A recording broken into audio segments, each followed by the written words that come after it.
What's up, friends, countrymen, loved ones? Good to see you again. It's time for another edition of YLM, Your Life Matters. I'm yours truly, Michael Norman, your destiny mentor. Excited to be here this morning, this afternoon, or this evening, whenever you're viewing this particular video. And all week, I've been dealing with the topic of narcissism. This is probably the most important series that I have ever done. And I'm getting calls already from those who've already viewed the previous episodes. Listen, if you have not watched any of the previous episodes, I'm doing about 4 episodes on the issue of narcissism. You know, first of all, who am I? I'm just a man who enjoys helping people. I look forward to empowering and equipping and building you up and bringing you into the full expression of who you are. That's the whole agenda, is to help you to manifest your most authentic self, to come into the most authentic version of who you are. And that's why we do the YLMs, because it's the purpose of it is to help you, to inform you, to edify you, to build you up. So I'm just a man who enjoys and looks forward to helping people. Good morning, good afternoon, good evening. I see you there, Sister Coronet. Bless you. Thanks for tuning in. Brother Hugh, bless you. Hey, Mom. Let's see, get a little shout outs. Hey, Sister Gloria. Hey, good to see you this morning. So listen, I pray that you're being safe, that you're practicing safe distancing, and that you're washing your hands. Of course, now you have to put a mask on even if you're going out in public. The only time you cannot or don't have to have a mask on is when you are in your car. You're driving along the way. But once you get outside of that car, you have to wear a mask. So let's be safe. I'm encouraged by the fact that New York is experiencing somewhat of a plateauing, and various other places, and looking forward to that happening right here in Central Florida area. And I trust that you have been safe and that you've not been affected or affected by this COVID virus. But for those of you who have, and those that have loved ones who've been touched and affected by it and infected by this COVID-19, we're praying for you. We are praying for you that you will have a speedy recovery, that there will be a loosening of the lungs and the chest areas and those headaches. I already heard all of the horror stories of what it is to go through that experience. So I'm praying that you'll be alleviated from that, and in the process, you'll have a speedy recovery. So today, I'm dealing with narcissism. Now, again, just to tell you about myself, I've had pastor experience for over 30 years. We've traveled around the world. We've been around the world, my wife and I, in various seminars, all kinds of events to help empower people and edify people all over the world from every sphere of life. We've done counsel and conferencing for professional athletes in the NBA, the NFL. We've been all over the world. We've had the opportunity to speak into the lives of politicians and people of great acclaim, and most importantly, the common man. Because there's one thing we all have in common in life as human beings. We all want to be loved. We all want to feel like we are appreciated, and we want to know what's our destiny, what it is that we're going in life. And so that's why I'm here. So I'm going to jump into it. I appreciate all of the wonderful comments and feedback that I'm getting. And listen, speaking of feedback, if you maybe have a topic that you want me to deal with, I'll be more than happy to. You just drop me a line there, either in the comment section, or you can send me an inbox with your questions, with your suggestions. I am expanding. We want to expand and make it as helpful and efficient and professional as possible. As you can see right now, all I have is pretty much a white background and me and the microphone and the camera, and we want to expand. So I'm going to extend to you an opportunity to help us do just that by partnering with me in this effort to touch lives all over the world to make it a better place for everyone. I want you to understand that your life does matter, but it does not happen by happenstance. You have to take an active part in improving and empowering your life. And I'm willing to help you as long as you're willing to do the work. Hey, Core Miles, Dr. Powell, bless you. Good morning, good afternoon. All right, let's get into it. Now, let's start again. If you've caught the last two episodes, I gave you a very brief definition of narcissism. So let me do that again, and then we can catch up and move forward today. So, excuse me. According to the World Health Organization, that's the WHO, everybody's hearing about that right now because they're a vital part of helping to combat the COVID virus right now. So the World Health Organization, the mental health is a state of well-being. And let me say from the onset that when I deal with the issue of mental health, I'm not just talking about extreme conditions such as psychotic behavior or some extreme retardation of something like that. No, let's remove this stigma that mental health means that there's something wrong with you. We all should practice mental health just the same as we practice physical health. We have to eat right. We have to drink the right things, exercise. And if it's true for our bodies, then it's also true for our mind and our mental well-being. And so I've said it before, we are all products of the TV shows we watch, the music we listen to, the preachers we listen to. Anything that comes in through the eye gate or the ear gate is going to affect your state of mind or your mental health. If all you've ever heard is negativism and all kinds of, dysfunctional behavior, then that becomes a part of your own psyche. And even the scripture says, as a man thinketh in his heart. That's not your chest cavity. When the Bible says thinketh in your heart, he's talking about your subconscious. Because all of us, by and large, live from the place of our subconscious. And what's in our subconscious overrules what's in our conscious mind. Things that we do consciously. You know, if you do the same thing over and over again, then eventually it seeps into your subconscious and you don't even have to think from that point on because it becomes natural instincts. How many of you can drive home without even paying attention to the directions that you use to get home? It's because you have submitted it to your subconscious. Behavior patterns, things that we do without even thinking about it. If you're a golfer, such as someone like a Tiger Woods, he's practiced so much his golf swing till it becomes a part of his subconscious. We call it muscle memory. And so he can grab a set of golf club and begin to swing and have pretty much the same level of success in his swing as previous because now it is submitted to his subconscious. And that is where we all live from.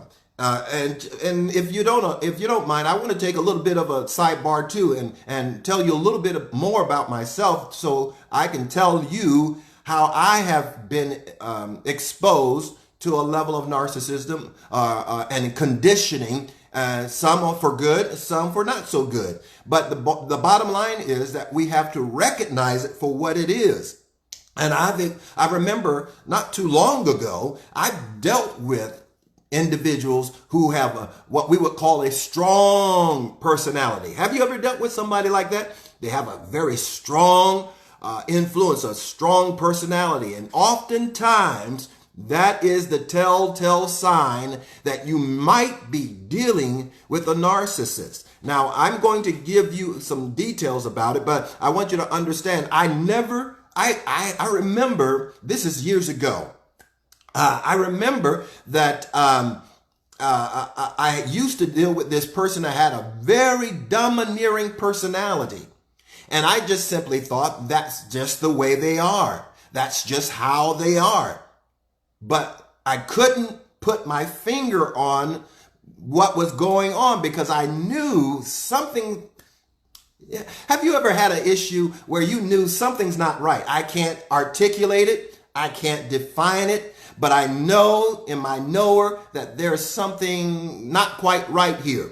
And that's the way it was for me until I discovered, in terms of interpersonal relationships, I discovered, that's what it is, because I came across the definition for narcissism. And that's probably the most prevalent dysfunctional behavior that you're probably going to ever experience in life, because we've all been exposed to someone with a quote unquote strong personality. And if they don't manage that personality, they stand the strong possibility to being domineering.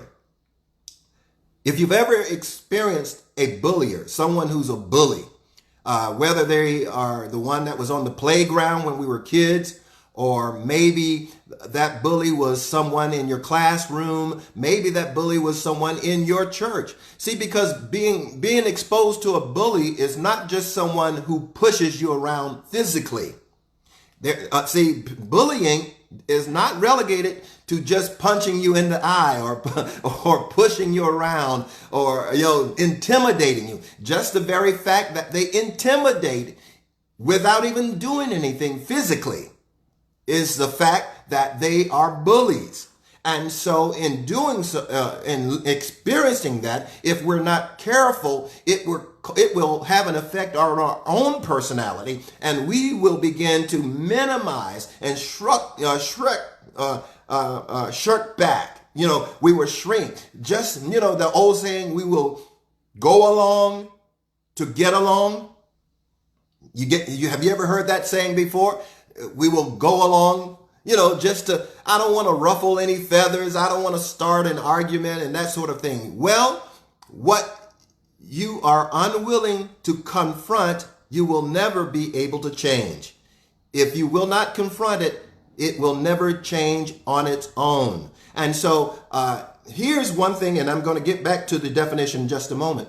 But here's something that you need to consider. Because the narcissists, while they have a very dysfunctional, inordinate behavior pattern, the more damaging thing is not their personality, but the type of people that are attracted to them. So you might say, well, what type of people are attracted to a narcissist? If they know that they're demeaning, that they're not sympathetic, they're not empathetic, they're controlling, they have a strong and domineering proclivity to just take over, they always want to be seen. What type of person would be attracted to that sort of individual? You, my friend, would be surprised at how attractive that is. Because on the surface, it looks as though that individual has everything going their way. It looks like they've got everything happening. They're in total control of their destiny. They know who they are. They know where they're going, and they know how to get there. But in fact, upon deeper and deeper investigation, you'll discover that that is actually a shroud. They veil themselves in confidence and self-assurance to the point where they have a tendency to make you feel more important just being around them. Have you ever been experienced that I feel better when I'm around a certain person just because they're so confident and I lack that confidence? I feel better just being around someone who possesses and portrays that level of confidence. Well, my friend, that's where the story begins. Because a narcissist I'm going to share with you one more time the definition that the World Health Organization has established as what that looks like. And again, according to the WHO, mental health is a state of well-being in which the individual realizes his or her own abilities and capabilities and can cope with normal stresses of life.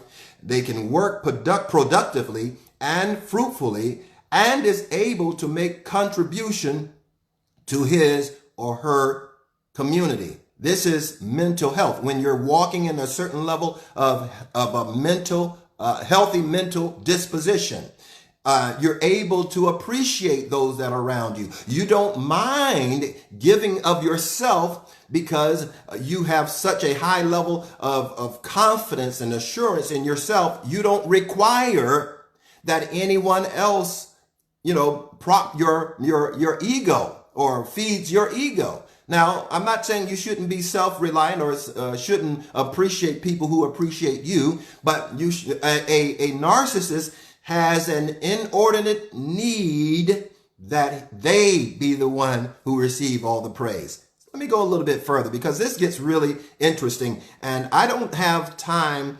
to really do an exhaustive study of this for you, but I would encourage you to grab a book, and one book that has been very helpful for me and to help me discover me and to help me discover who it is I'm dealing with is a book called Please Understand Me. You can go on Amazon and look it up. It's a very good book. Another book is The 5 Love Languages. If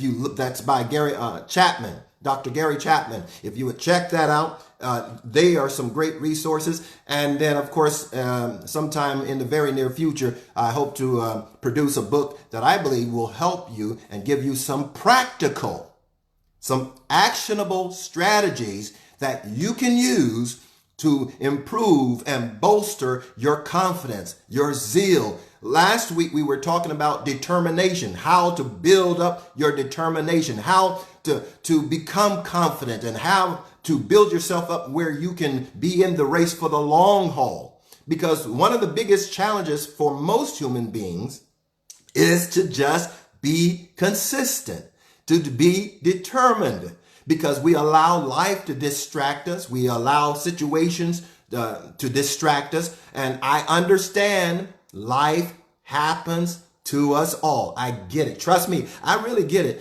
But determination means that no matter what happens, I might get knocked off track for a moment, but I'll get back on. So go back to last week. If you want to check that out, I believe that'll help you as well. Let me give you some more information here about the narcissist, because this is really good information. One thing about the narcissist, I said it before, is their need for constant praise and admiration. It is important for them. They must be praised. They live on praise. They live on recognition. They have an inordinate need to be recognized.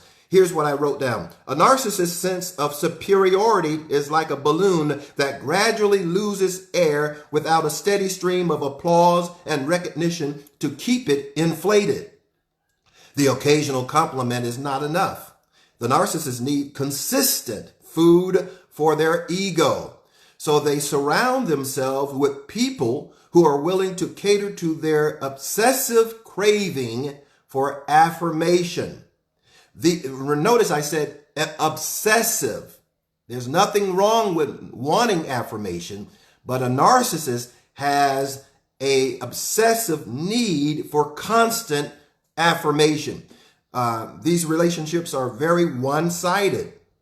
It's all about what the admirer can do for the narcissist, never the other way around. I mean, you guys better hang on tight, because this is some very valuable, helpful information.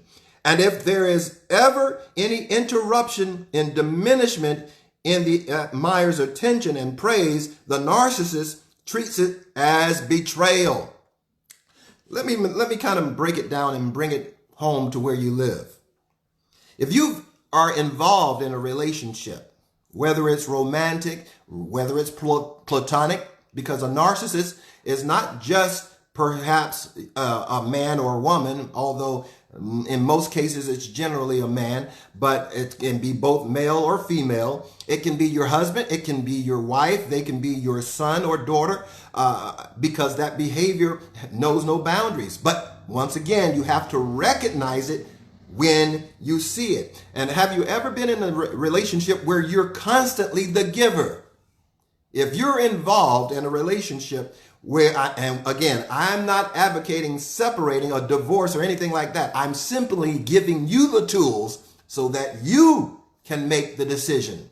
Because one of the, correlating attributes of a narcissist is that they feed on those who have low self-esteem. And the ones who have low self-esteem feeds on the confidence or the over ego of the narcissist. And so it becomes a vicious cycle. Have you ever said, now I'm talking to the ladies now, have you ever said to yourself, how is it that I always attract the wrong kind of man? Because you are always the giver. When it comes to affection, you have to give it. When it comes to affection or affirmation, you have to give it, and never being in a position where you can receive it. Well, my friend, you are involved in a narcissistic relationship. And the sooner you recognize that, the sooner you can become and get on that path of developing your own confidence, your own sense of self-worth. Okay? We're not trying to turn everybody into a narcissist, but we are saying that you ought to have a healthy concept of who you are. Even the Bible says, again, not to think more highly. It's not saying don't think highly of yourself. You have to have a sense of self-worth, but it says not to think more highly than you ought. And so you have to keep it in check to make sure that it doesn't go overboard. Okay, let me give you one more. Narcissist has a sense of entitlement that they deserve. Listen to this. Because they consider themselves special, a narcissist expect favorable treatment as their due. They truly believe that whatever they want, they should get. They also expect people around them to automatically comply with their every wish and whim. Let me stop there, because I've been involved in relationships where if ever I disagreed, that's when chaos breaks. Excuse me, but I'm about to say this. That's when all hell breaks loose. The moment, as long as you're going along, as long as you're feeding that ego, as long as you're giving them an obsessive amount of admiration and compliments, everything is wonderful. Every day, everything is hunky-dory. But the moment you decide, I'm not going to give you that abundance of adulation, I need some for myself. Can you say something good about me? Why do I always have to be the giver? Why do I always have to bow down? Why do I always have to compromise? See, in a relationship is about a compromising on both parts. Most marriages fail because it's generally one-sided. The spouse, whether it's the husband or the wife, and trust me, I've met some domineering women. It's not always men, but listen, if you're in a relationship or a marriage where you're always the one that has to compromise, you could be, again, I'm not a psychiatrist, I'm not a psychologist, but I've spent 30 years in ministry. I've got degrees in both biblical studies and pastoral counseling, which involves certain degrees of studying psychology. So I understand it. I've got experience. I'm not a novice. I'm not a licensed professional. I'm just a man just trying to pass on and pay it forward the information that I've learned and that I've gained that has helped me. And I'm hoping that it will do the same for you. So once again, when we're dealing with a narcissistic personality, they have a sense of entitlement. And anytime you confront their need to have their way all the time, when you're saying, this time we're going to do what I want to do. You know, if you're in a relationship where you always have to eat where the other one wants, you know, what do you want for lunch? And you find yourself always saying, well, whatever, it doesn't matter, you choose. Well, that may be an indication that whether you choose or not, you are eventually going to have to give in to the desire of the narcissist.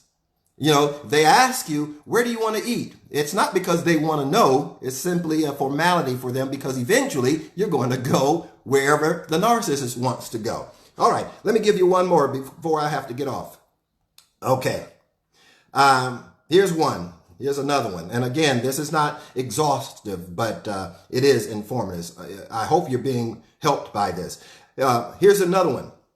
The narcissist exploits others without guilt or shame. The narcissist never developed the ability to identify with the feelings of others. This is what I said earlier. Hey, Mike Nunn, I need to call you. He said, I hear you, Michael Nunn, but I got to call you. So if you don't hear from me by the end of the day, please give me a call. All right. So again, the narcissist has no ability to exhibit sympathy because it's their way or the highway. It's their thoughts, their ideas, or nothing at all. So they have no ability to put themselves in other people's shoes. In other words, they lack empathy, and in many ways, they view the people in their lives as objects, there to serve their needs. As a consequence, they don't think twice about taking advantage of others to achieve their own end. Sometimes this interpersonal exploitation is malicious, but often, here's the point where I want to get to, but often it's simply oblivious. A narcissist does not know that they are a narcissist until they have been confronted with it. Okay? You see what Michael Nunn wrote there. He's probably a very inordinate example of one, because I just heard on the news the other day, I think it was yesterday, that he's adding his name to the stimulus check so that he can get, adoration and praise. He thrives off that. Why do you think he's always in a campaign stopping? He's been campaigning ever since he's won the presidency. He's been doing rallies and parades and everything to feed that need to be praised, to be acknowledged. It's out of control. But we're praying for him, of course. Of course, we're praying for the president. So they have an inability to empathize. A narcissist simply don't think about how their behavior affects others. This is what I wanted to get to you. A narcissist does not have the ability to realize how their behavior affects others. So if you've ever come to the place where you had to call them to the carpet and say, listen, we're going to deal with your behavior. And then the narcissist is more like, what are you talking about? Where's the problem? I don't see the problem here. You're overreacting. And then the just completely amazing thing about the narcissist is that they are the most attractive. They're the most charismatic. And at the same time, again, I believe that's that web that is used to draw you in so that you can serve their need. So you have to be careful of that. Now, I'm saying this so that you can possibly follow up with some research of your own. Because again, life is meant to be enjoyed. Jesus said it best. It's the thief that comes to steal, kill, and to destroy. But he says, I have come that you might have life, and that more abundantly. And so he wants you to have life, not just have church, have life and have it more abundantly. And speaking of church, you can find, listen, let me put it this way. If you freely join a church and at some point in time you decide I want to leave that church or that location, you should be able to freely leave. If you came in freely, you should be able to leave freely. I'm not telling you to leave your church. What I am saying is one of the characteristics of a narcissist is to make you to believe that if you leave this church, you will not prosper. Your daughter, your son, your firstborn is going to die. You're going to lose your house. You're going to lose your car if you don't stick with me. I'm the key to your success. I'm the key to your blessings. Hold on, homeboy. Hold on, homegirl. No, my destiny is not in the hand of any one person. My destiny is in my own hands, and I can make of my life what it is I desire, and of course, what I believe God wants for me. So you have to be careful, again, how you align yourself with one another, because it will have direct implication on the quality of your life and the level of happiness, peace, fulfillment, all of that, if you don't recognize what's happening in your own life. I got time for one more. Narcissists can be very magnetic and charming. I said that, right? This is the World Health Organization writings. So they're saying the narcissists can be very magnetic and charming. They are very good at creating a fantastical, flattering self-image that draws us in. See, that's what I said before. Because that's what draws them into that's that web that draws them in. And you don't know that you have been drawn into a spider web of sorts until you come to the realization that you have no life of your own. You live to serve their purpose. All right? So don't fall for the fantasy.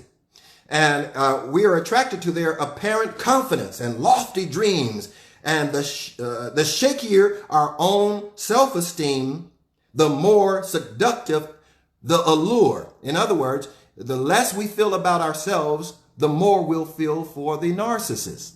That's why, again, you have to develop a high level of self-confidence. Not an obsessive level, but at least a high level where you can appreciate your own self. If you can look in the mirror and say something good about yourself without feeling antsy and weird as though it's something weird or strange, then when you can get to that place where you can do that, then you're on your way to a healthy, fulfilled life. Life is to be enjoyed. That's why there's breath in your body, not to give your breath to someone else, to give it to yourself, to enjoy every moment of the day, to enjoy the beauty of life itself, and to enjoy others too, but not to the neglect of your own life. You can appreciate others, but it should not be to the neglect of your own life. I'll give you this and I'm done for the day. If you are in a position where at some point you decide you want to do something for yourself, but something inside of your psyche won't allow you to do it. Something in your psyche, in your subconscious, makes you feel guilty because you've been so accustomed to denying yourself. And I know that's the Christian way, selflessness, but not in an inordinate way, not in a dysfunctional way, because that same scripture and that same Bible says to think highly. We are royal priesthood, holy nation, righteous people. So it's not saying that you're a nobody. You are somebody. Okay? But if you've ever gotten into a place where you feel like, I want to do something for myself, but you feel guilty about it, you, my friend, are dealing with a lower state of esteem. If you once again develop your own self-worth, you're no better than anyone else. I'm no better than anyone else. But guess what? Nobody else is more important than I am. We're all equally important. Now, we don't all possess the same skill level. We don't all possess the same career path, and we don't all, possess the same talent. But we are all equal. We don't all enjoy the same level of income. Some make more than others. That doesn't make them better than you because they make more money than you. You are equally important as they are, but they just happen in their career path or their life path to garner a higher level of income. It doesn't make you any less. And if conversely, you're making more than most, say you're at the 500,000 a year, you're at the $1 million a year, that doesn't make you any better than the one who's on minimum wage. Okay? If you understand that and if you exemplify that, then you're on your way to a healthy, fulfilled life. And you won't have a path of destruction behind you. You won't have so many people's life destroyed because you were in pursuit of your own agenda. That's all I have for today. I really am hoping and praying that something was said that will build you up, that can encourage you, and perhaps it's offended you. Maybe it's offended you to the point where you can prove me wrong. Go check it out. Look for yourself.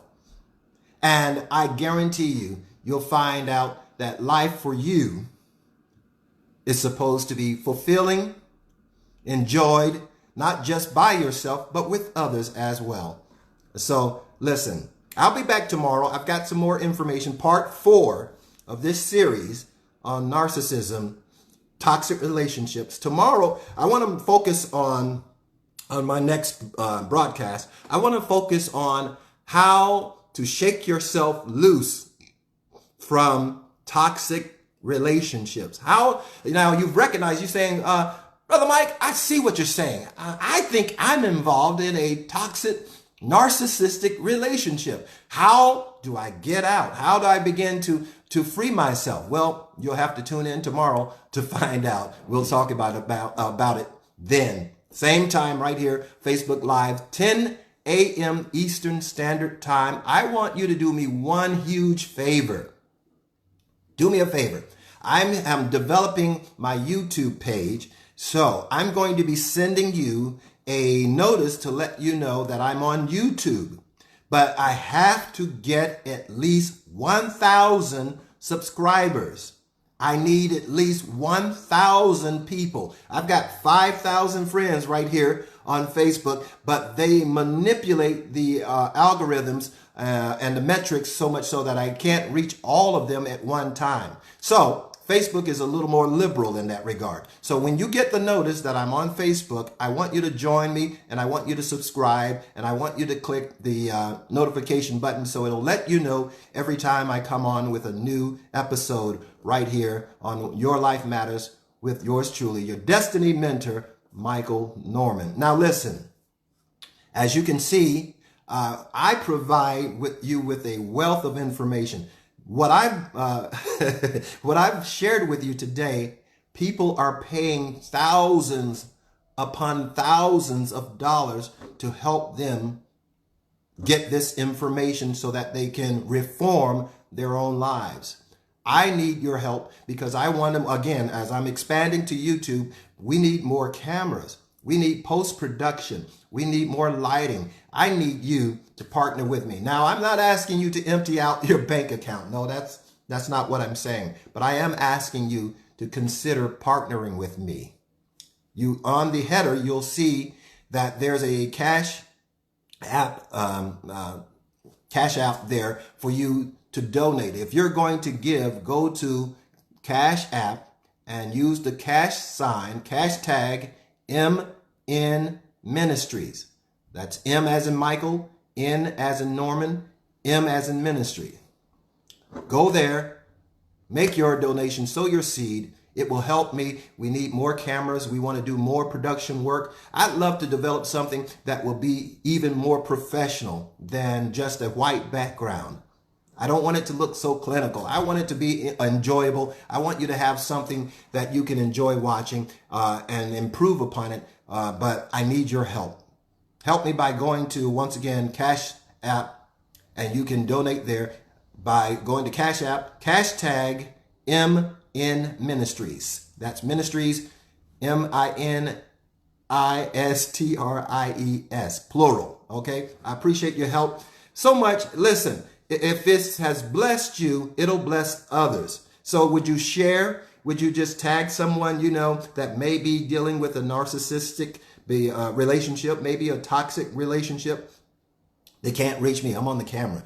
So, so if you can tell them, tune in, check me out tomorrow. Go back and look at the previous videos. This is a 4-part series on narcissism, and I may come back next week depending on if you request it. If you want more of it, I'll give you more of it. Okay. And then once we get on the other side of this COVID-19, we're going to do live webinars. We'll be on the air, on the internet for live webinars. We'll be doing on location. We'll be coming to a city near you. But in the meantime, stay safe, wash your hands, use your mask, safe distancing. Let's observe that until we get on the other side of this COVID-19. I love you. I appreciate you. Thank you for watching. This is your Destiny Mentor, Michael Norman, saying your life matters. I'll see you next time, tomorrow, 10 a.m. All right.